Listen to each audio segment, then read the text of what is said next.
Hello friends, இன்றைக்கி வீட்டில் ஃப்ரெஷ்ஷாக இந்த குடமிளகாயை பார்த்தோன்னே ஏதாவது டிஃப்ரெண்ட்டாக செஞ்சு பார்க்கணும் அப்படின்னு தோணுச்சு.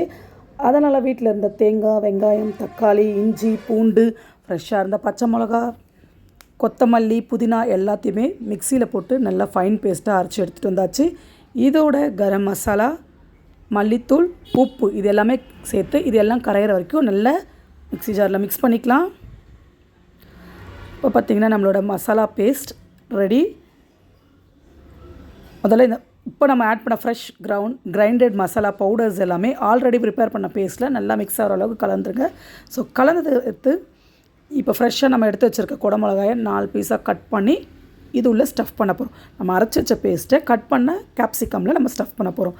ஸோ இதே மாதிரி நீங்களும் கொஞ்சம் கொஞ்சமாக எடுத்து ஃபுல்லாக எல்லா இடத்துலையும் ஸ்ப்ரெட் ஆகிற மாதிரி எல்லா கேப்சிகம்லேயும் ஃபில் பண்ணிக்கோங்க. ஸோ அந்த சைட்ஸ் எல்லாமும் கட் பண்ண அந்த கேப்பில் எல்லாமும் மசாலா ஃபில் ஆகிற மாதிரி ஃபில் பண்ணிக்கோங்க. இதே மாதிரி நம்ம கட் பண்ணி வச்ச எல்லா கேப்சிகம்லேயும் நம்ம அரைச்சி வச்ச பேஸ்ட்டை ஸ்டஃப் பண்ணி எடுத்து ஓரமாக வச்சிடலாம்.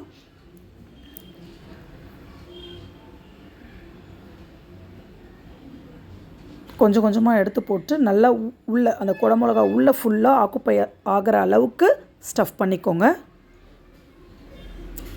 இப்போ நம்ம எல்லாத்தையும் ஸ்டஃப் பண்ணி எடுத்து வச்சாச்சு. ஒரு கடாயை வச்சு அது சூடானதும் எண்ணெயை சேர்த்துட்டு நம்ம ஸ்டஃப் பண்ண எல்லா குடமிளகாயும் அதில் வச்சு கொஞ்ச நேரம் க்ளோஸ் பண்ணிடலாம். அதுக்கப்புறம் ஒரு சைட் வந்து கொஞ்சமாக வதங்க ஆரம்பிச்சிருக்கோம். அதை திருப்பி போட்டு மறுபடியும் கொஞ்ச நேரம் க்ளோஸ் பண்ணி எடுத்தோன்னா அந்த எண்ணெயிலே அது வேக ஆரம்பிக்கும். நம்மளோட கேப்சிகம் அந்த மசாலா ஃப்ளேவர் எல்லாமே கேப்சிகம் உள்ளே இறங்க ஆரம்பிக்கும். ஸோ அது ஒரு நல்ல அரோமா உங்களுக்கு கொடுக்கும். ஸோ இப்படியே நம்ம க்ளோஸ் பண்ணி கொஞ்சம் கொஞ்சமாக 2 சைடும் நல்ல அந்த எண்ணெயிலே வதங்க விட்டுடலாம். இப்போ நல்லாவே தெரியும் உங்களுக்கு. ஸோ நம்ம மிக்ஸி ஜாரில் மீதி இருக்க பேஸ்ட்டை வேஸ்ட் பண்ணாமல் லைட்டாக தண்ணியோட கலந்து இந்த கேப்சிகம்லேயே சேர்த்துடலாம். பிகாஸ் நம்ம ஸ்டஃப் பண்ணி மீதி இருக்க மசாலாவை வேஸ்ட் பண்ண வேண்டாம். வேறு எந்த எக்ஸ்ட்ரா இன்க்ரீடியன்ஸும் நமக்கு இதுக்கு ஆட் பண்ண தேவையில்லை. ஏன்னா உப்பு, காரம் எல்லாமே நம்ம ஆல்ரெடி சேர்த்துருக்கோம். ஸோ இது ரெடி ஆயாச்சு. இப்போ நம்ம கொஞ்சம் நேரம் இதை க்ளோஸ் பண்ணி நல்லா வதங்க விட்டுடலாம். இப்போ பார்த்திங்கன்னா அந்த மசாலாலாம் நல்ல ஃப்ளேவர் வர ஆரம்பிச்சிருச்சு, நல்ல அரோமா கொடுக்க ஆரம்பிச்சிருச்சு. கேப்சிகமும் நல்லா வதங்கி சுருண்டு வர ஆரம்பிச்சிச்சு. இதுதாங்க கன்சிஸ்டன்சி. இது குழம்பு மாதிரியும் இருக்காது, நம்மளோட கிரேவி மாதிரியும் இருக்காது.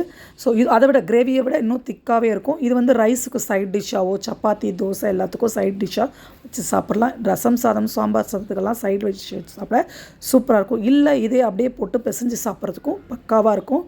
ஸோ நம்மளோட ஸ்டஃப்டு கேப்சிகம் கறி நல்லா சூப்பராக ரெடி ஆயாச்சு.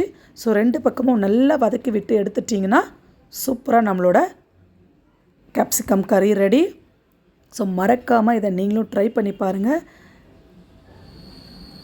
ரொம்ப டேஸ்ட்டாக இருக்கும். எல்லா டிஷ்ஷோடவும் ரொம்ப அட்டகாசமான பார்ட்னராக இருக்கும்.